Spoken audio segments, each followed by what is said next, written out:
Israel is a unique country. It is the only country in the world that is under a permanent 24/7 assault about its basic existence and its legitimacy.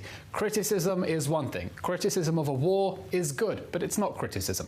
Israel is under permanent attack about its right to exist by a whole campaign around the world chanting from the river to the sea, seeking to eliminate this state altogether.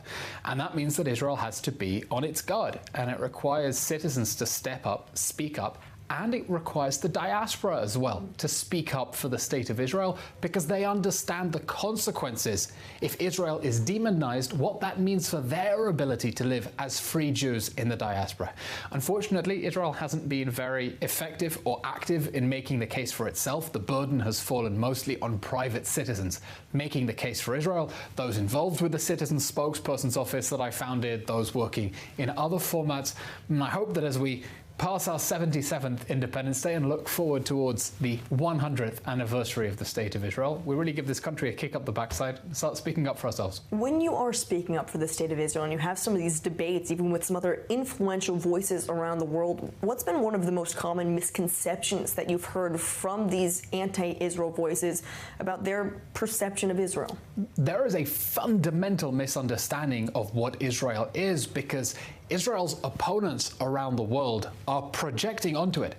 They don't look at the state of Israel as a democratic country founded by Jewish refugees persecuted around the world who came together to build an exemplary state.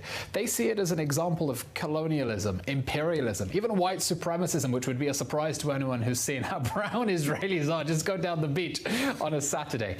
You're talking about people who have convinced themselves that the worst thing about the world is Western imperialism, and that Israel is the vanguard of this evil and needs to be destroyed. Now look, this is classic anti-Semitism.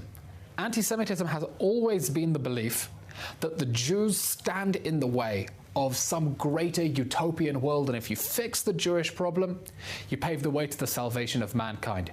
And we see the same thing with the way that the activism against Israel isn't about the conduct of the war. It's an attempt to totally delegitimize the state in the hope that out of the ashes of the Jewish state will arise a new and better world. And it's terrifying, and we have to fight it.